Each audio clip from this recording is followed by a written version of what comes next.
Hi hello ನಮಸ್ಕಾರ ಎಲ್ರಿಗೂ. ಹೇಗಿದ್ದೀರಾ? ಎಲ್ಲರೂ ಚೆನ್ನಾಗಿದ್ದೀರಾ ಅಂತ ಅಂದ್ಕೊಳ್ತಾ ನಾನಿವತ್ತು ಲೆಮನ್ ರೈಸ್ ಅಥವಾ ನಿಂಬೆಹಣ್ಣು ಚಿತ್ರಾನ್ನನ ನಿಮ್ಮ ಮುಂದೆ ಶೇರ್ ಮಾಡ್ತಾ ಇದ್ದೀನಿ. ತುಂಬ ಅಂದರೆ ತುಂಬ ಚೆನ್ನಾಗಿರುತ್ತೆ, ಹಾಗೆ ಈಸಿಯಾಗಿ ಮಾಡುವಂಥ ರೆಸಿಪಿ ಇದು. ಟೇಸ್ಟ್ ಕೂಡ ಅಷ್ಟೇ ಚೆನ್ನಾಗಿರುತ್ತೆ. ಇದಕ್ಕೆ ಬೇಕಾಗಿರುವ ಇಂಗ್ರೀಡಿಯೆಂಟ್ಸ್: ಒಂದು 6 ಹಸಿಮೆಣಸನ್ನ ಇಲ್ಲಿ ಮಧ್ಯೆ ಸೀಳಿ ಕಟ್ ಮಾಡಿ ಇಟ್ಕೊಂಡಿದ್ದೀನಿ, 2 ದೊಡ್ಡ ಈರುಳ್ಳಿ ಮೀಡಿಯಮ್ ಆಗಿ ಹೆಚ್ಚಿಟ್ಕೊಂಡಿದ್ದೀನಿ, 1 ಕಟ್ಟಷ್ಟು ಕೊತ್ತಂಬರಿ ಸೊಪ್ಪು, ಕರಿಬೇವು, 4 ಟೇಬಲ್ ಸ್ಪೂನಷ್ಟು ಎಣ್ಣೆ, ರುಚಿಗೆ ತಕ್ಕಷ್ಟು ಉಪ್ಪು, ಅರ್ಧ ಸ್ಪೂನಷ್ಟು ಅರಿಶಿನ ಪೌಡರ್, 1 ಸ್ಪೂನಷ್ಟು ಉದ್ದು, 1 ಸ್ಪೂನಷ್ಟು ಕಡಲೆಬೇಳೆ, 3/4 ಕಪ್ಪಷ್ಟು ಶೇಂಗಾ ಬೀಜ, ಸ್ಕ್ವೀಸ್ ಮಾಡಿ ಇಟ್ಟಿರುವಂಥ 2 ನಿಂಬೆಹಣ್ಣು, ಸಾಸಿವೆನ ತೊಗೊಂಡಿದ್ದೀನಿ ಅರ್ಧ ಸ್ಪೂನಷ್ಟು. ಈಗ ನಾನಿಲ್ಲಿ ಒಂದು ಸ್ಟವ್ ಮೇಲೆ ಪಾತ್ರೆನ ಬಿಸಿ ಮಾಡಲಿಕ್ಕೆ ಇಟ್ಟು ಅದಕ್ಕೆ ನಾನಿಲ್ಲಿ 4 ಟೇಬಲ್ ಸ್ಪೂನಷ್ಟು ಆಯಿಲ್ನ ಸೇರಿಸ್ಕೊಳ್ತಾ ಇದ್ದೀನಿ. ಅದು ಬಿಸಿಯಾದ ನಂತರ ನಾನಿಲ್ಲಿ ಶೇಂಗಾ ಬೀಜನ ಮೊದಲಿಗೆ ಫ್ರೈ ಮಾಡ್ಕೊಳ್ತಾ ಇದ್ದೀನಿ. ಇದನ್ನು ನಾವು ಚೆನ್ನಾಗಿ ಕೆಂಪಾಗೋವರೆಗೂ ಚೆನ್ನಾಗಿ ಫ್ರೈ ಮಾಡ್ಕೊಳ್ಬೇಕು ಸಣ್ಣ ಉರಿಲಿ ಶೇಂಗಾ ಬೀಜನ. ಇದು ಕ್ರಿಸ್ಪಿನೆಸ್ ಬರಬೇಕು, ಅಲ್ಲಿವರೆಗೂ ಫ್ರೈ ಮಾಡಿ ನಾನಿಲ್ಲಿ ಒಂದು ಬೌಲಿಗೆ ಎತ್ತಿಟ್ಕೊಳ್ತಾ ಇದ್ದೀನಿ. ಒಗ್ಗರಣೆಗೆ ಹಾಕೋದ್ರಿಂದ ಡೈರೆಕ್ಟಾಗಿ ಸ್ವಲ್ಪ ಮೆತ್ತಗೆ ಅನಿಸುತ್ತೆ, ಹಸಿ ಹಸಿ ಅಂತ ಅನಿಸುತ್ತೆ ಶೇಂಗಾ ಬೀಜ, ಅದಕ್ಕೋಸ್ಕರ ಈಗನೇ ಹುರ್ಕೊಂಡಿದ್ದೀನಿ. ಹಾಗೆ ಸಾಸಿವೆನೂ ಹಾಕ್ಕೊಂಡು ಅದು ಚಿಟಪಟ ಅಂದ ನಂತರ ಉದ್ದಿನಬೇಳೆ ಕಡಲೆಬೇಳೆನೂ ಹಾಕಿ ಚೆನ್ನಾಗಿ ಫ್ರೈ ಮಾಡ್ಕೊಳ್ತಾ ಇದ್ದೀನಿ.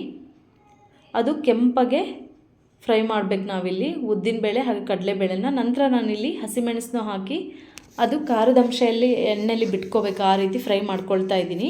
ಅದಾದ ನಂತರ ಕರಿಬೇವು ಮತ್ತು ಈರುಳ್ಳಿನೂ ಸಹ ಸೇರಿಸ್ಕೊಂಡು ಚೆನ್ನಾಗಿ ಮಿಕ್ಸ್ ಮಾಡ್ಕೊಳ್ತಾ ಇದ್ದೀನಿ. ಹೀಗೆ ಈರುಳ್ಳಿ ತುಂಬ ಫ್ರೈ ಆಗಬಾರ್ದು, ಅದು ಕಲರ್ ಚೇಂಜ್ ಆಗೋವರೆಗೂ ಅಷ್ಟೇ ನಾವಿಲ್ಲಿ ಫ್ರೈ ಮಾಡ್ಕೊಳ್ಬೇಕು. ಅದಾದ ನಂತರ ನಾನಿಲ್ಲಿ ಅರಿಶಿನ ಪೌಡರ್ನ ಸೇರಿಸ್ಕೊಳ್ತಾ ಇದ್ದೀನಿ. ಹಾಗೆ ನಾನು ಚೆನ್ನಾಗಿ ಮಿಕ್ಸ್ ಮಾಡ್ಕೊಳ್ತಾ ಇದ್ದೀನಿ.